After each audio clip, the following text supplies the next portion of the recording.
Hello नमस्ते साथीहरू दर्शन सन्चै आरामै हुनुहुन्छ होला सबैजना पक्कै पनि।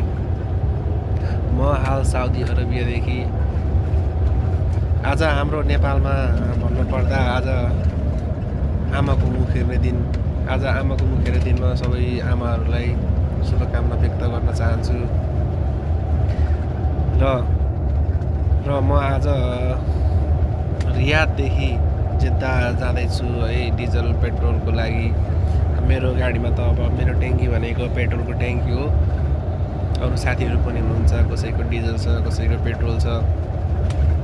र हामी अब जेद्दातिर लाग्दैछौँ सबैजना साथीहरू मिलेर। र हाम्रो सायद भोलि रोड गरेर फर्किन्छ होला हामी सायद जहाँसम्म होइन। र को साथीहरू पनि जेद्दा आउँदै हुनुहुन्छ आरामकोमा यसो कमेन्ट गर्नु होला, नबिर्सिनु होला कमेन्ट गर्नुको लागि। ओके बाई बाई, हस् त, धन्यवाद।